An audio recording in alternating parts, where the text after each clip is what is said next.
LPG சிலிண்டர்கள் உற்பத்தி 30% அதிகரிக்கப்பட்டுள்ளது.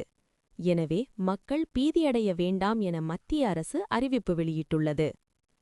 மத்திய கிழக்கில் தீவிரமடைந்துள்ள ஈரான் அமெரிக்கா இஸ்ரேல் மோதல் காரணமாக இந்தியாவில் சமையல் எரிவாயு சிலிண்டர் எல்பிஜி விநியோகம் கடுமையாக பாதிக்கப்பட்டுள்ளது. ஹார்முஸ் ஜலசந்தி கிட்டத்தட்ட மூடப்பட்டுள்ளதால் கத்தார் மற்றும் சவுதி அரேபியா போன்ற நாடுகளிலிருந்து எல்பிஜி வருவது தடைப்பட்டுள்ளது.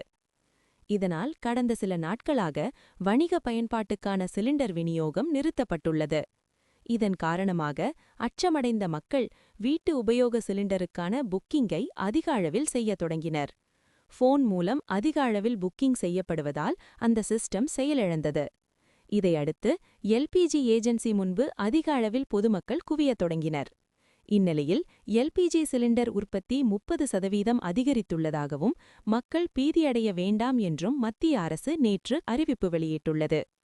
இதுகுறித்து மத்திய பெட்ரோலியத்துறை இணை செயலர் சுஜாதா சர்மா கூறியதாவது: வழக்கமாக தினம்தோறும் நாடு முழுவதும் 55.7 லட்சம் பேர் எல்பிஜி சிலிண்டர் புக்கிங் செய்வார்கள்.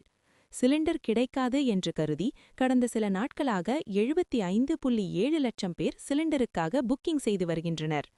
இதையடுத்து இந்த பிரச்சனையை சரிசெய்யும் முயற்சியில் மத்திய அரசு தீவிரமாக இறங்கியுள்ளது. இதற்காக எல்பிஜி சிலிண்டர் உற்பத்தியை 30% அதிகரித்துள்ளோம். எனவே சிலிண்டர் கிடைக்காது என பொதுமக்கள் அச்சப்பட வேண்டாம். புக்கிங் செய்யும் அனைவருக்கும் கேஸ் சிலிண்டர் நிச்சயம் கிடைக்கும். மக்கள் பீடியடையாமல் இருக்க வேண்டும். மக்களுக்கு 100% கேஸ் சிலிண்டர் விநியோகம் நடைபெற்று வருகிறது. எனவே இது தொடர்பாக யாரும் பொய்யான தகவல்களை பரப்பி பொதுமக்களை பீதியடையச் செய்ய வேண்டாம். இவ்வாறு அவர் தெரிவித்தார்.